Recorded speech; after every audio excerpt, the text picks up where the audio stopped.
Monsieur le Premier ministre, Monsieur le ministre de la Justice, garde des Sceaux,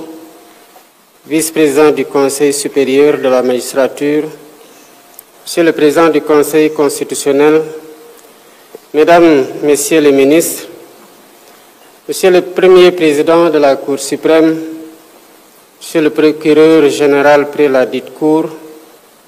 Monsieur le Premier président de la Cour des comptes, Monsieur le procureur général près la dite Cour, Monsieur le Premier président de la Cour suprême du Bénin, Monsieur le procureur général près la dite Cour, Mesdames, Messieurs les députés, Monsieur le médiateur de la République, Monsieur le président de la Commission électorale nationale autonome, Monsieur le président du Conseil national de régulation de l'audiovisuel, Mesdames, Messieurs les ambassadeurs et chefs de mission diplomatique, Messieurs les officiers généraux, Messieurs les anciens chefs de la juridiction suprême, Mesdames et Messieurs les recteurs, doyens et professeurs d'université, Monsieur le bâtonnier de l'Ordre des avocats,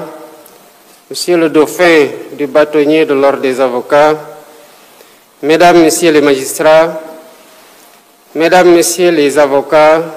Madame, Messieurs les présidents des ordres professionnels, Mesdames, Messieurs les administrateurs des greffes et greffiers, Mesdames, Messieurs les autorités administratives et territoriales, autorités religieuses et coutumières, Mesdames, Messieurs, en vos rangs, grades et qualités,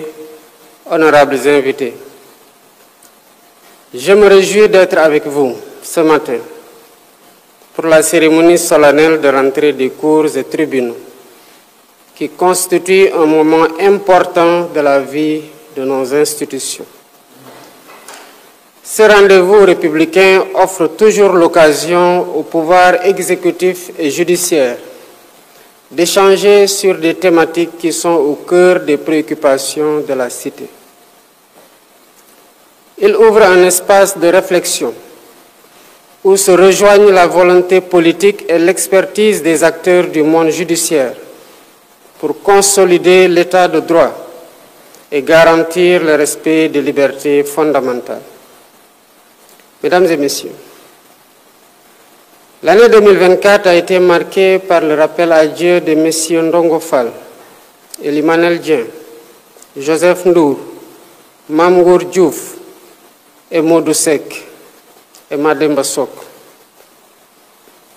Je m'incline devant la mémoire de ces illustres disparus qui ont marqué le monde judiciaire et syndical. Je remercie Monsieur le Premier président et le procureur général près la Cour suprême, ainsi que Monsieur le bâtonnier de l'Ordre des avocats, pour les félicitations et vos formulées à mon endroit. J'aimerais à mon tour vous adresser mes félicitations et mes encouragements pour vos nominations respectives à la tête de la juridiction suprême qui consacre le couronnement d'un riche parcours au service de la justice sénégalaise. Mesdames et Messieurs, chers invités, en cette audience solennelle qui marque la rentrée des cours et tribunaux, je voudrais rappeler l'importance de la justice dans la consolidation des principes fondamentaux de notre République. Elle est le régulateur des relations entre les différents pouvoirs et les institutions, la gardienne des libertés individuelles et collectives, le bouclier qui protège chaque citoyen de l'arbitraire. Sous ce rapport, les justiciables doivent sentir que la justice est un rempart contre l'arbitraire et non un instrument d'arbitraire. C'est pourquoi l'une des premières décisions de mon mandat a été de convoquer les assises de la justice autour du thème « La réforme et la modernisation de la justice ». Ce dialogue national que j'ai voulu inclusif et participatif a permis à des représentants de tous les secteurs socio-professionnels, organisés en commission, de dresser un diagnostic approfondi et précis sur la justice, afin de la débarrasser de ces maux. Ces commissions ont formulé par la suite des recommandations, dont la mise en œuvre permettra d'humaniser le visage de la justice,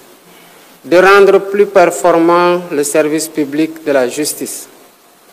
D'ores et déjà, j'ai mis en place le comité de rédaction des recommandations consensuelles issues des assises de la justice. Ce comité a pour mission de matérialiser les réformes nécessaires afin, entre autres, que les exigences de l'état de droit soient mieux prises en charge par les acteurs du monde de la justice. En effet, il faut rapprocher la justice du peuple au nom duquel elle est rendue. Le monde judiciaire a des défis immenses à relever et doit s'ouvrir au questionnement, à la remise en cause, au changement et à la modernisation. Il doit nécessairement s'ouvrir à l'instar de tous les corps de la République, au monde extérieur, car l'exigence d'un contrat social repensé nous interpelle tous. Un système clôturé à lui-même ne permet pas de faire peuple. Gardons-nous tous de la tentation de l'entre-soi et du repli. Monsieur le Premier Président, j'ai écouté avec beaucoup de